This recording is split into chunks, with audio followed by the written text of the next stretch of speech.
A Dios no se llega a través de la sabiduría humana, sino a través de la sabiduría divina. Esta es la primera idea que el apóstol Pablo expone en este pasaje, porque el mensaje de la cruz, lo vamos a leer ahora mismo, es el mensaje de la salvación. Fíjate, ¿alguien tiene la nueva versión internacional? Por favor, David, ¿lo puedes leer? Porque es interesante los matices que da. Sí, del 18 al 31. Me explico. El mensaje de la cruz es una locura para los que se pierden. En cambio, para los que se salvan, es decir, para nosotros, este mensaje es el poder de Dios.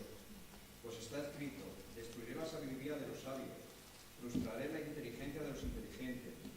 ¿Dónde está el sabio? ¿Dónde está el erudito? ¿Dónde el filósofo de esta época? ¿No ha convertido Dios en locura la sabiduría de este mundo?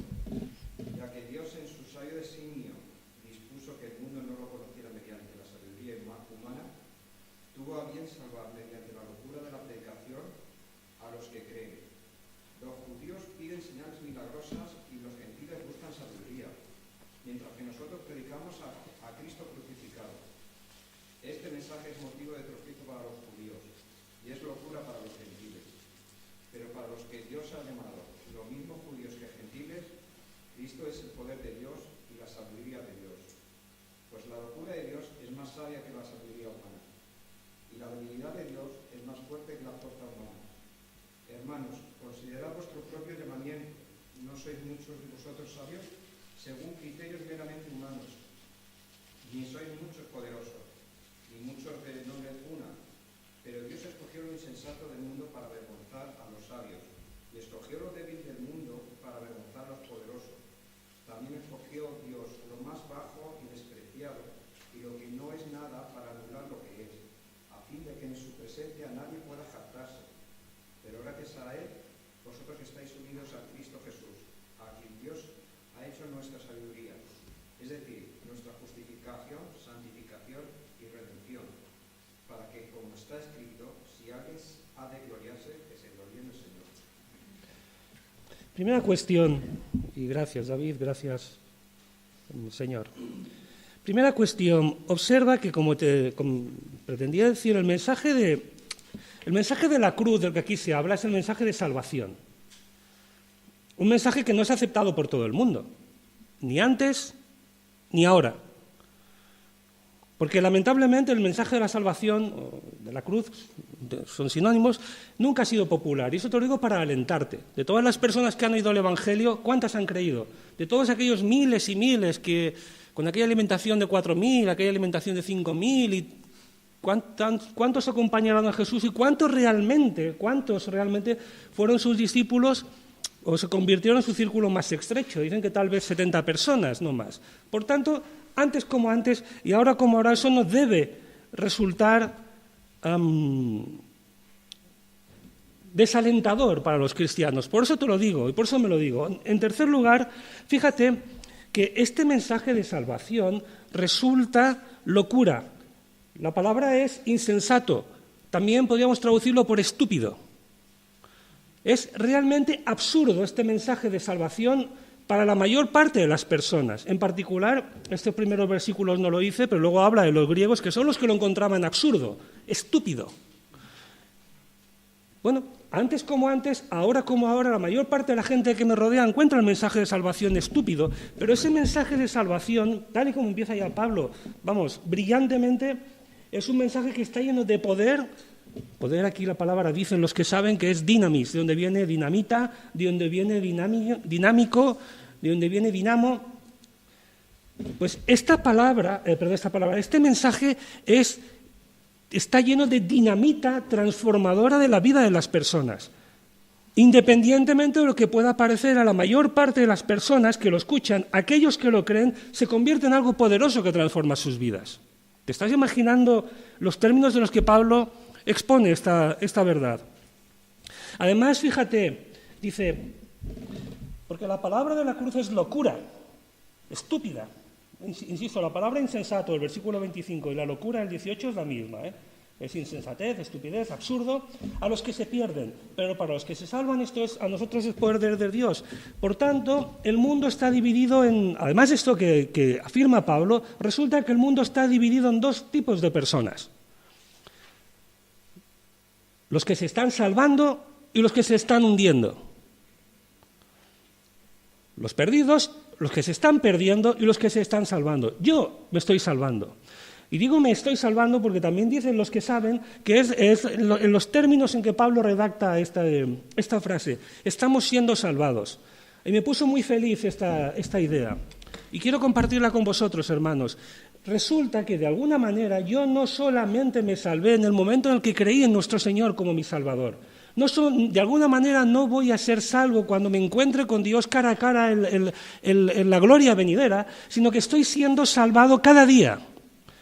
De algún modo esta salvación es un proceso que se inició aquel día y que se prolonga a lo largo de mi existencia y se va a manifestar plenamente cuando esté con mi Padre en el cielo. Estoy siendo salvado cada día. Esto es bonito, ¿eh? A mí me ha emocionado. Tiene la cara triste.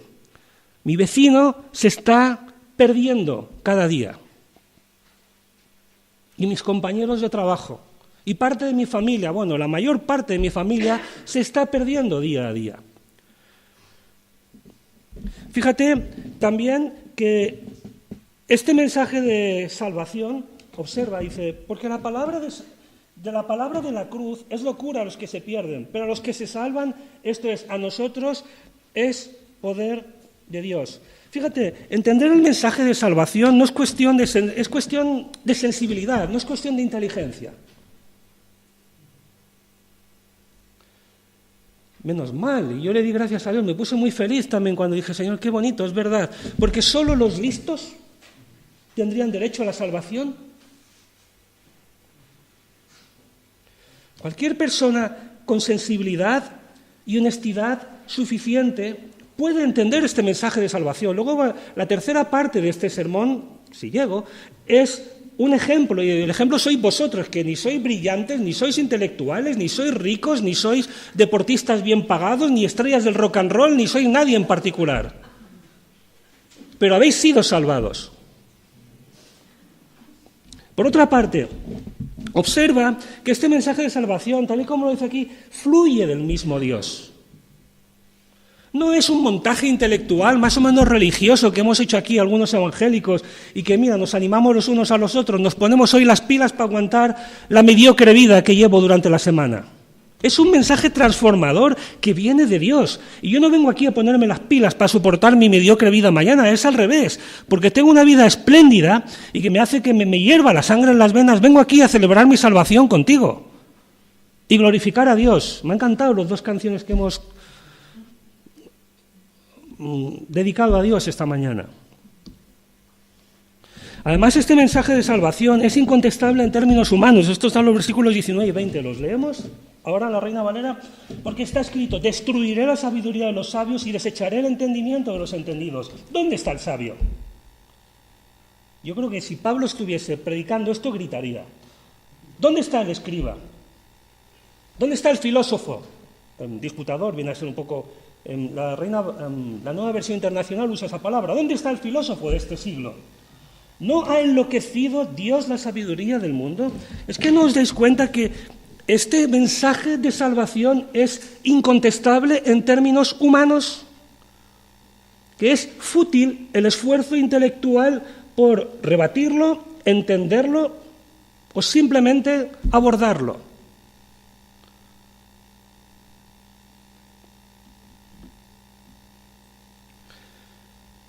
Y en estas ideas, que el mensaje de salvación es el mensaje de la cruz, que hay que ser conscientes que no es aceptado por todo el mundo, que divide, de algún modo, clasifica a todas las personas entre los que se están perdiendo y los que nos estamos salvando, que aceptarlo es una cuestión de sensibilidad, no es una cuestión intelectual o de sabiduría. Ahora Pablo aborda la segunda parte, en el versículo 21, donde dice que este mensaje de salvación es Jesucristo. Es más, en los términos que Pablo explica, la sabiduría, lo digo despacio, esto es un momento álgido, escúchame bien, la sabiduría de Dios está personificada en Jesucristo. Eso es lo que va a decir ahora. O sea, este brutal argumento que acaba de lanzar, que transforma la vida de la gente, aunque parece estúpido, está personificado en Jesucristo, porque, otra vez, versículo 21, y aquí vemos lo del argumento espiral que decía, ¿no? Si Pablo hace la espiral, pues yo también. porque menciona algo que parece que ya ha dicho. Pues ya que en la sabiduría de Dios, y David, por favor, ¿puedes leer este versículo otra vez? Ya que Dios en su sabio designio dispuso que el mundo no lo conociera mediante la sabiduría humana, tuvo a bien salvar mediante la locura de la predicación a los que creen. Otra vez en la espiral, ¿lo ves? Dios en su sabio designio tuvo a bien que la sabiduría humana fuese ineficaz para conocerle. Entonces, la única manera de llegar a Él es a través de la nueva vía de revelación que Él abre, que es otra, su Hijo. Lo va a decir, todavía no lo ha dicho, lo va a decir dentro de un momento. Este espléndido pasaje me recuerda tanto al de Romanos 1. ¿Lo leemos? Venga, vamos a leerlo. Romanos 1, 16. Otra vez está Pablo en estado puro, con su brillantez. Yo cuando leía este pasaje, y ahora que estoy predicando, más que predicando, sermoneando, yo nunca intento predicar, intento siempre sermonearos, aunque esa palabra tiene malas connotaciones hoy en día, pero solamente es porque la gente la usa demasiado, no porque un sermón sea nada malo. Bueno, pues este versículo, ahora mientras os comparto este sermón con vosotros, y cuando lo preparaba me venía constantemente a la mente, Romanos 1:16, porque es bastante parecido o paralelo, porque no me avergüenzo del Evangelio porque es poder. ¿Poder? La palabra esta que aprendí mirando esto, dinamis, es la misma palabra. Había un comentario que lo decía. Porque no me avergüenzo del Evangelio porque es poder de Dios para salvación de todo aquel que cree, al judío primeramente y también al griego. ¿Lo veis otra vez aquí? La misma situación. Judíos que viven en Grecia, este no es el caso en Romanos, pero sí en Corinto, lo aprendimos aquí semanas atrás. Judíos que viven en Grecia y han constituido una iglesia mixta, en parte judíos, en parte creyentes. En parte judíos, en parte griegos. Porque es poder de Dios para salvación de todo aquel que cree, al judío primeramente y también al griego, porque en el Evangelio la justicia de Dios se revela por fe y para fe, para que, como está escrito, mas el justo por la fe vivirá. Porque la ira de Dios se revela desde el cielo contra toda impiedad e injusticia de los hombres que detienen con injusticia la verdad, porque lo que de Dios se conoce les es manifiesto, pues Dios se lo manifestó. Porque las cosas invisibles de Él, su eterno poder y deidad, se hacen claramente visibles desde la creación del mundo, siendo entendidas por medio de las cosas hechas, de modo que no tienen excusa. ¿Juntamos los dos pasajes? Si juntamos este pasaje, que es paralelo a lo que estamos leyendo en Corintios, lo que nos está diciendo, entiendo, y luego si acaso los que sabéis me corregís, pero lo que creo que está diciendo el apóstol Pablo, juntando los pasajes, es que si bien es cierto que nadie puede llegar a Dios, por lo que acaba de decir en Corintios, por sí mismo a través de su propio conocimiento, porque no es suficiente, cualquier persona simplemente mirando la naturaleza tiene idea de la sobrenaturalidad, idea de la existencia de un Dios personal, deidad, habla de deidad, debe tener idea de un Dios omnipotente, personal, individual, creador. Eso es claramente manifiesto solo con ver la naturaleza. Lo que pasa es que eso no sucede, pasa como en Corinto, ahora volveremos. La persona lo que hace es que en lugar de atribuir este poder y esta grandeza a Dios, pues no lo sé, se lo atribuyen a la propia naturaleza, a la casualidad o a otros dioses, con lo cual Dios les castiga. Lo veis, que no lo vamos a leer, en versículo 23. Pero aquí lo importante es que cualquier persona que se lo proponga con honestidad puede tener idea, no vaga, idea que Dios existe y que Dios se revela en la naturaleza. Otra cosa es llegar a Él, que no va a llegar, pero ya es bastante saber que Dios existe, que está ahí, que es el creador y que no es ni la propia naturaleza, ni las fuerzas, ni una forma vaga de arjé, como nos decían ayer, sino realmente un ser personal y creador, que tal vez sea revelado, tal vez tenga algo más que decirme y tal vez lo haya hecho. Pero volvamos al pasaje, antes de que, en fin.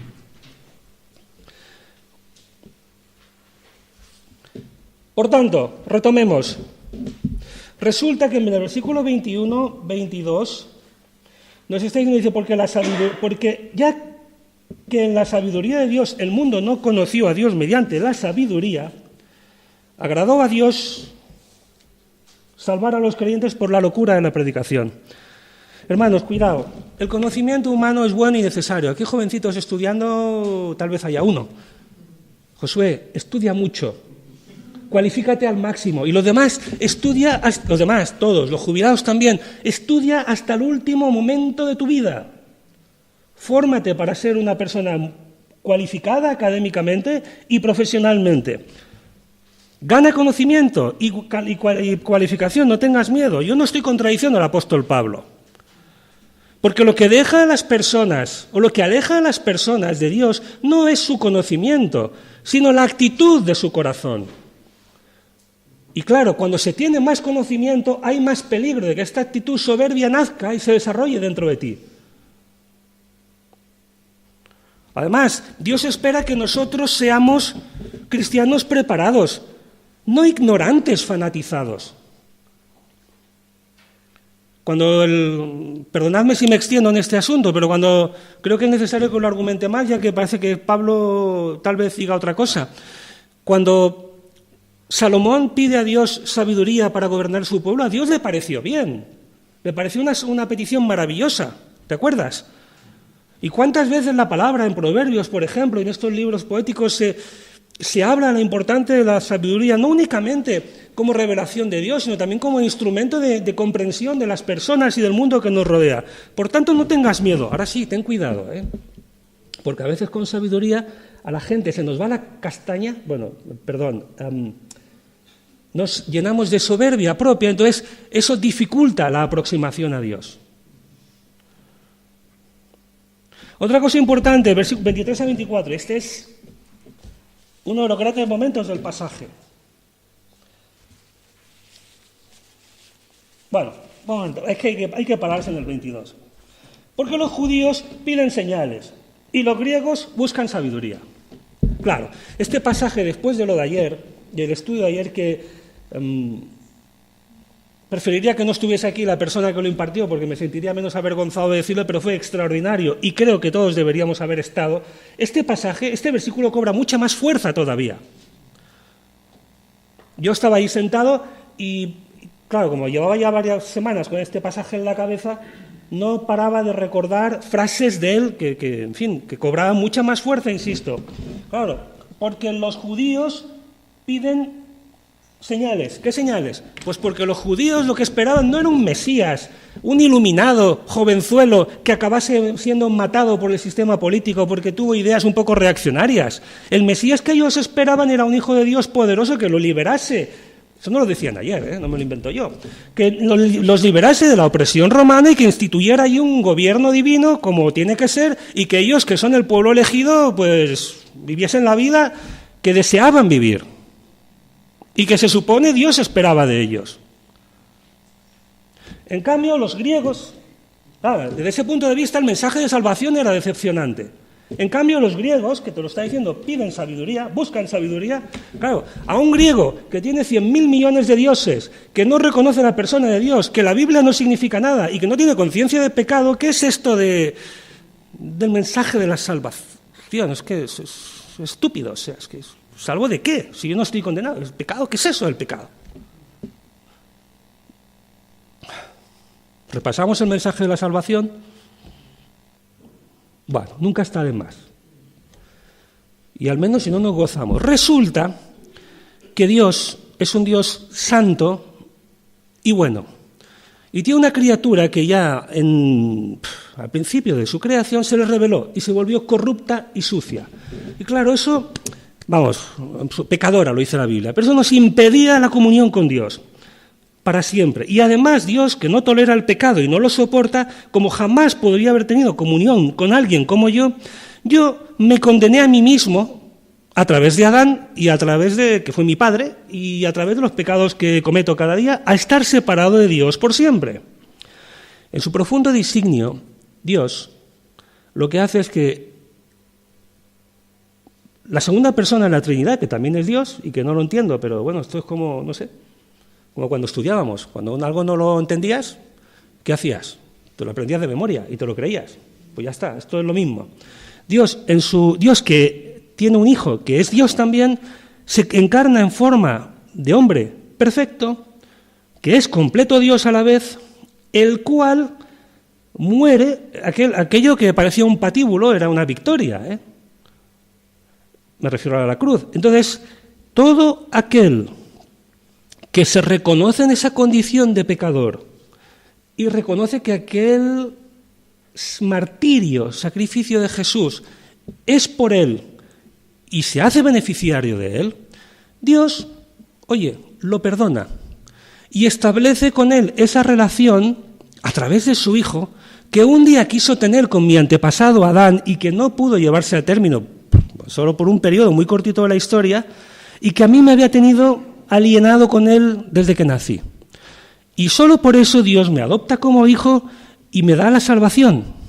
O sea, me promete que un día voy a estar con él. Este es el mensaje de la salvación. Esto es muy sencillo de explicar. Hoy estoy un poco, muy tenso por este sermón, pero normalmente lo explicamos todos más claramente, ¿no? Porque es sencillo. Claro, una cosa es entender este mensaje y otra cosa es creer este mensaje. Porque este mensaje tiene una importante carga para la persona que lo acepta. Tiene muchas consecuencias: conciencia de pecado, separación de Dios, la persona de Jesucristo, la revelación en su palabra, la muerte eterna. Claro, todo esto está implícito en este mensaje. Pero esto tenía que haberlo dicho más adelante, no ahora. Pero porque la esencia de este mensaje de salvación que hay que repasar es Jesucristo. Y ahora lo dice claramente. Para los gentiles, o sea, griegos, locura, más para los llamados, y esto es buenísimo, así judíos como griegos, Cristo, poder de Dios y sabiduría de Dios. Por primera vez en el pasaje se identifica a Jesucristo con la sabiduría de la que ha argumentado toda la primera parte. ¡Qué buenísimo! No sé, estoy gritando más de lo normal hoy, pero también es que estoy especialmente emocionado. Jesucristo encarna la sabiduría de Dios. Y tal y como está esto expresado, el mensaje de salvación es para todas las personas sin excepción. Griegos, judíos, de antes o de ahora. Da igual, cualquier persona que se reconozca en su condición natural, tal cual realmente es, este mensaje es para ella. Cuidado. Lo que yo no he dicho es que este mensaje es para todas las personas sin excepción. No es un juego de palabras. El mensaje es para todas las personas sin distinción o sin...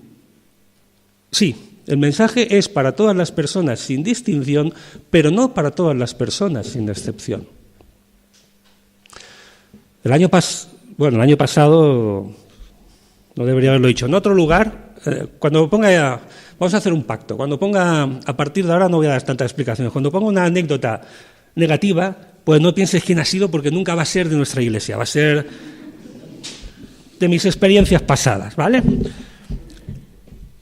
Había una persona que decía, cuando lleguemos al cielo va a haber muchas sorpresas. Y yo decía, sí, en efecto, sí, seguro que sí. Porque nos daremos cuenta que no hemos entendido bien la Biblia y va a haber muchas sorpresas, porque encontraremos personas que dijimos siempre que no llegarían al cielo. Dice, ¿cómo? Esto no. El mensaje de salvación está muy claro. Otra cosa es que yo crea que cierta persona ha nacido no de nuevo, o que en cierto grupo religioso haya ciertas personas que han conocido a Dios tanto como yo y Eso es una historia, eso es una situación, pero el mensaje de salvación está muy claro en la Biblia, O sea, a mí me decepciona una persona cuando me dice que habrá sorpresas porque seguramente no hemos entendido la Biblia. El mensaje de salvación, todos los cristianos están de acuerdo, menos los testigos de Jehová, evangélicos, adventistas, católicos, todos están de acuerdo. Y cualquier grupo evangélico también, porque está muy claro. Y digo esto, hermanos, porque a veces, y me puso triste en aquel momento, hay que tener cuidado, escúchame bien. El mensaje de salvación... Esto no es una agencia de viajes en la que regalamos estancias en el cielo. Es decir, el mensaje de salvación no hay que abaratarlo hasta el punto de decir, bueno, cualquier persona de buena fe al final tal vez acabará en el cielo con Dios. Hombre, no, el mensaje de salvación es para todas las personas que lo crean, pero no cualquiera va a llegar al cielo de cualquier manera. Hay un solo Dios y un solo mediador entre Dios y los hombres. ¿Te suena? Esto está en la Biblia. Y además dice el nombre. Jesucristo, yo soy el camino al Padre. ¿Te suena? Eso también está en la Biblia. Y lo dice Jesucristo. Por tanto, por favor, hermanos, tengamos presentes que el mensaje de salvación no se puede abaratar hasta el punto de convertir esto en un club social en el cual, bueno, pues cualquier persona más o menos bien intencionada seguramente acabará en el cielo. Ni al contrario, hacer algo tan rígido, complejo, insoportablemente pesado, pensado en sentido espiritual, que lo compliquemos innecesariamente. El mensaje de salvación es sencillo. Tú lo creíste y lo entendiste. Primero lo entendiste y luego lo creíste. La gente lo entiende y lo cree o no. Pero cuando prediquemos el mensaje de salvación, por favor, yo me lo he propuesto, predícalo tal cual Dios lo predica, con claridad, con sencillez. ¿Que le parece una estupidez? ¿Ya? Bueno, es lo normal. Pero a quien no le parezca una estupidez, le cambiará la vida. A mí me la cambió.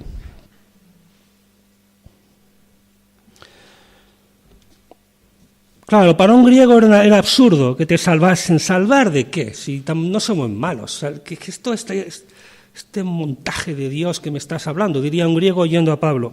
Bueno, solamente un par de cuestiones importantes. Dios no condena a nadie. Y todos necesitamos ser salvos. Claro, yo heredé el pecado, si no me corregís al final, cuando yo heredé el pecado de mi padre Adán, de mi predecesor histórico, ¿no? Que fue el primero que se rebeló contra Dios, ¿te acuerdas, no? Bueno, pero es que yo tengo un problema.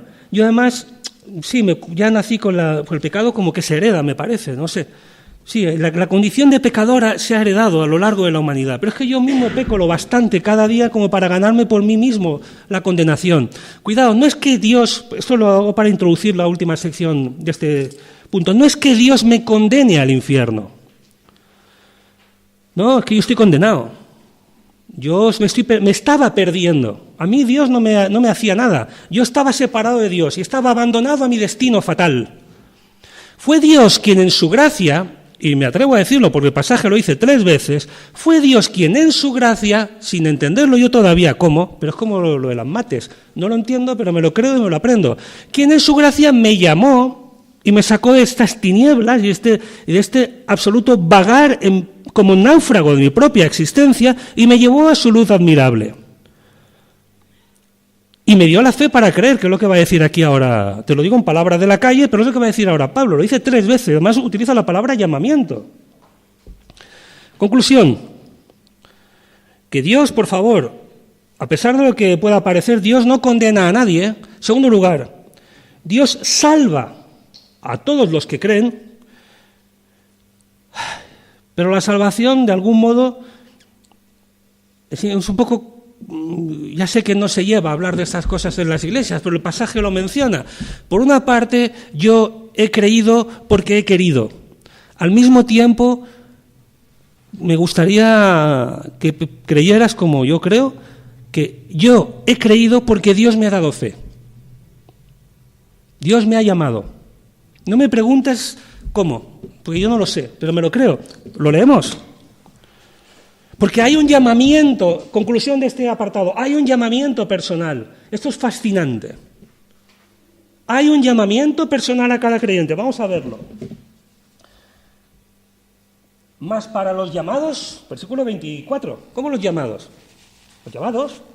O sea, de un grupo de personas hay llamados para sacarles de ese grupo. Así judíos como griegos, Cristo es poder de Dios y sabiduría de Dios. Este versículo ya lo hemos mencionado, pero no hemos caído en este detalle. Los llamados. Porque lo insensato de Dios es más sabio que lo de los hombres y lo débil de Dios más fuerte que lo de los hombres. Versículo 26, escucha bien.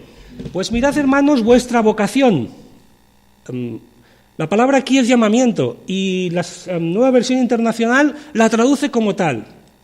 Mirad, hermanos, vuestro llamamiento. ¿Qué llamamiento? El de cada uno de vosotros. Que no sois muchos sabios según la carne, ni muchos poderosos, ni muchos nobles, sino que lo necio del mundo escogió para avergonzar a los sabios. Y lo débil del mundo escogió. ¿No te das cuenta, hermano, que de alguna manera hay un fenómeno o una doctrina del llamamiento, de la elección tuya? Mira, yo no sé cómo funciona esto, por eso no lo entiendo, pero me lo creo. No sé por qué soy llamado, pero sé que soy llamado, como tú. Y esto es grandioso, esto es muy grande. Y a partir de aquí Pablo se emociona y, vamos, lanza lo que es una especie de apoteosis final de su exposición, que la encontramos en versículos 26 a 31. Y además creo que va increciendo, ¿no? Porque versículos 30 y 31, vamos, son... Dicho esto, ¿qué es lo que ha dicho? Que a Dios no se llega por conocimientos y sabiduría humanas.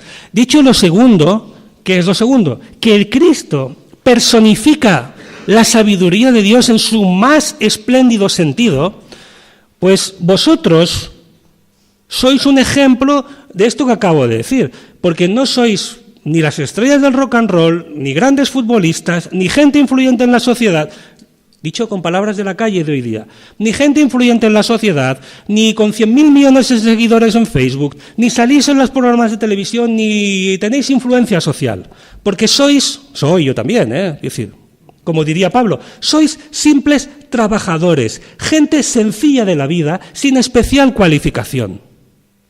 Yo también, Fíjate. Pues mirad, hermanos, porque como el Evangelio el Evangelio es para todas las personas, sin distinción, no todos eran gente sencilla de la vida, trabajadores con poca cultura y formación. Algunos sí, algunos no. Por eso no sois muchos sabios, según la carne, vamos, según este mundo no sois, pues eso, catedráticos, universitarios, de estos que hacen documentales de ciencia en la televisión, ni moralistas, ni muchos sois poderosos, ni muchos sois de alta cuna. Ese mundo era muy parecido a este, ¿te das cuenta? ¿Quiénes son los que influyen en este mundo? Los poderosos, los que tienen prestigio. ¿Quién tiene prestigio? Normalmente quien tiene mucho dinero. Si tú te vas, haces cualquier ridiculez ahora en la Plaza Cervantes, te harán fotos y dirán que estás loco. Pero si eres rico y haces lo mismo, te dirán que eres un excéntrico. Si te conocen, claro. Porque el dinero da prestigio. La cultura también lo da, si estás a un nivel muy alto. Pero estas personas eran personas sencillas de la vida y son un ejemplo de que el Evangelio es para todo. A ver, yo no estoy afirmando que el Evangelio... Otra vez, por favor, no estoy afirmando, y creo que Pablo tampoco lo hace, que el Evangelio no sea para cultos inteligentes, todo lo contrario. Creo que es un Evangelio para cualquier persona, y el ejemplo es que los no cultos y no ricos y no influyentes tuvieron acceso a él. Lo creyeron y les cambió sus vidas. Fíjate también, sino que lo necio del mundo, versículo 27, y bueno... Tengo que apurar un poco. Sino que lo necio del mundo escogió Dios para avergonzar a los sabios, y lo débil del mundo escogió Dios para avergonzar a lo fuerte. ¿No te suena esto a Romanos capítulo 1 que acabamos de leer? En otras palabras, esas personas tan sabias, tan listas, con tanta formación académica, que salen por la televisión y nos explican acerca del mundo y del origen del universo, y que descartan en sus explicaciones la intervención y la creación divinas, porque Dios es innecesario para explicar este cosmos tal cual lo conocemos, en realidad al final están perdiéndose en sus propios razonamientos y están dando explicaciones estúpidas. Pasa claro, esto lo dices en la calle y dices, no, el estúpido eres tú. Estúpido en el sentido de absurdo, ¿no? Pero realmente esta es la situación. Y la prueba, hermanos corintios, es que vosotros, que no sois especialmente destacables en nada, algunos, habéis entendido este mensaje. A ver, las personas sencillas entienden el Evangelio y se convierten en un argumento contra los arrogantes. Esto es importante también, ¿eh? Fíjate, esto es hermoso. Por una parte está al alcance de cualquiera, pero el hecho de que una persona sencilla lo entienda y lo comprenda es un argumento contra los arrogantes. La gente que rodeaba a Jesús, aparte la élite lo decía, siempre está con prostitutas, con publicanos, ¿se acuerdas, no? Lo pone en la Biblia.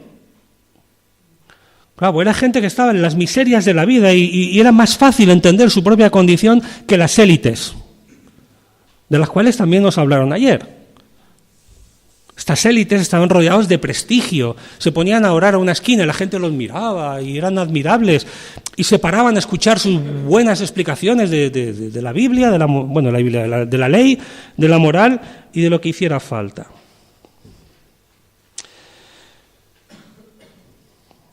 A veces las élites rechazan al Evangelio por no identificarse con las clases bajas. Yo tuve una vecina así.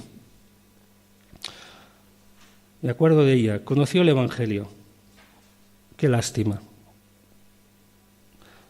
Hace ya muchos años. Creyó en el Evangelio.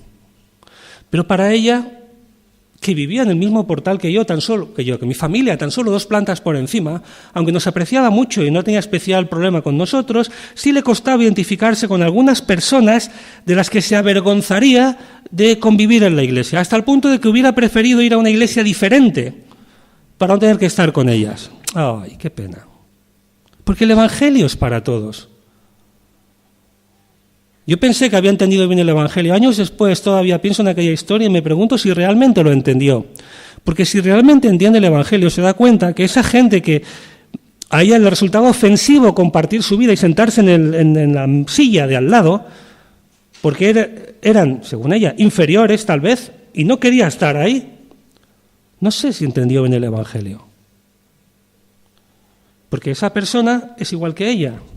Porque el Evangelio es para todos, porque las necesidades últimas de cada persona son las mismas, independientemente de dónde vengamos, independientemente de nuestra posición y de la opinión que tengamos de nosotros.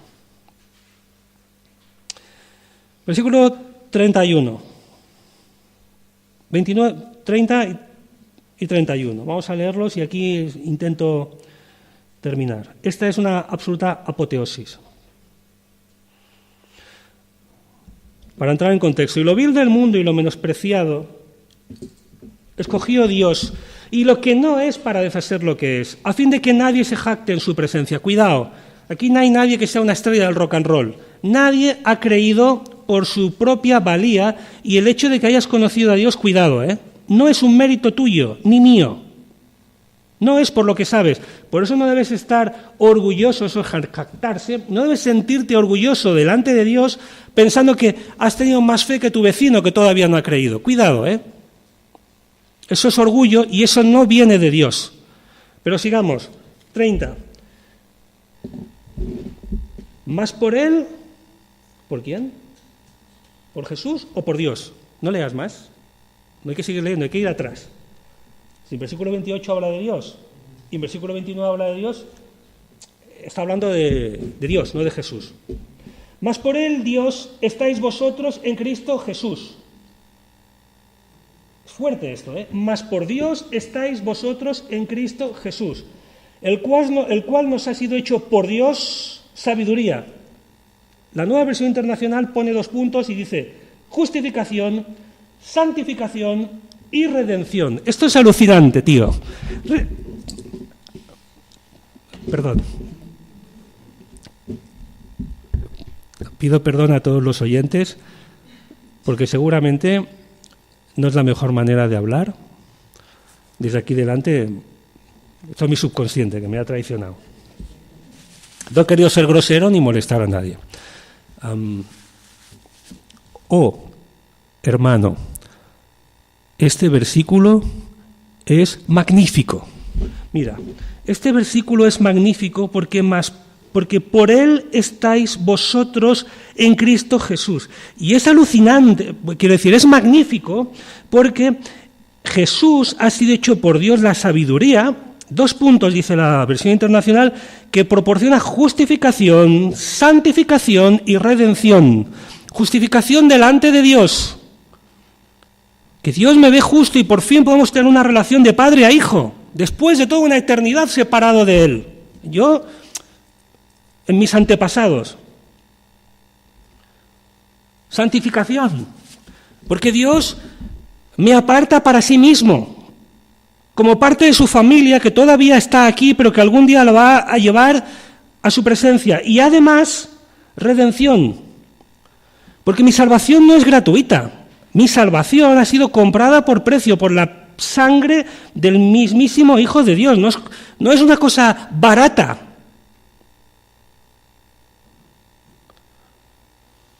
Y otra vez, tened cuidado, hermanos, para que, como está escrito, el que se gloría, gloríese en el Señor. No has creído por tus méritos personales, no es un logro intelectual tuyo, es obra de Dios que te ha, perdona que insista, elegido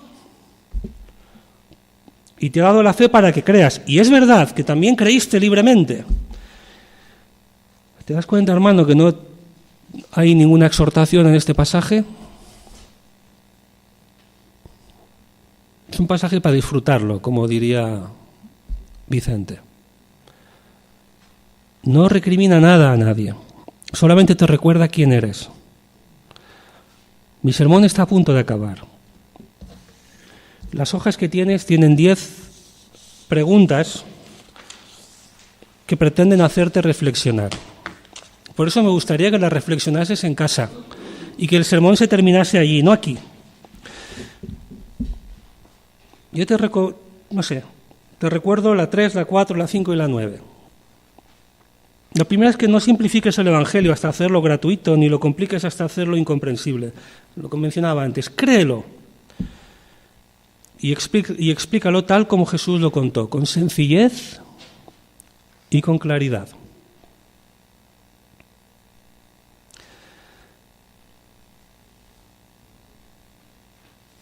La más culta o inteligente de las personas llega a Dios del mismo modo que la más sencilla o ignorante de ellas, por Jesucristo.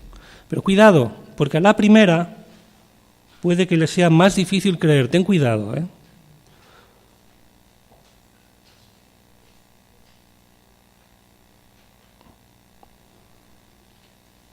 Bueno, vamos a la 9. Mira, cuando mañana vuelvas... Escúchame bien, que este es un momento importante. Yo no sé si me has escuchado o ni siquiera si me has entendido, pero por favor, escúchame esto. Cuando mañana vuelvas al trabajo, a llevar tu vida ordinaria, cotidiana, intersemanal, por favor, recuerda que eres hijo adoptivo del Dios Altísimo, que te ha justificado, santificado y redimido por Jesucristo. Y no eres simplemente un evangélico que ayer estuvo en el culto escuchando un sermón. Porque no es lo mismo... Bueno, un ejemplo. Eras una vez 2 hombres que estaban construyendo un muro y se acerca un tercero y les pregunta, ¿qué estáis haciendo? Y el primero contesta, pues ya ves, aquí, poniendo ladrillos. Y el segundo al segundo se le hace la misma pregunta y dice, yo estoy construyendo la catedral de esta ciudad. No es lo mismo ir por la vida siendo un evangélico que ayer le predicaron de Corintios 1, que ser el hijo adoptivo de Dios justificado, ¿qué más era? Santificado y redimido por Cristo, que está cumpliendo una misión en la tierra. No es lo mismo, porque no da la misma perspectiva a la vida de uno que el otro. El primero ponía ladrillos. Si vas de evangélico que me Sí, me predicaron un sermón que ya casi no me acuerdo. De Corintios 1, bueno, es una manera de vivir, pero si tienes la segunda visión de tu propia existencia, es otra manera de vivir. No tiene nada que ver con la primera. Y Señor, te doy gracias por este pasaje tan grande, Padre. Y te doy gracias porque lo hemos compartido aquí juntos.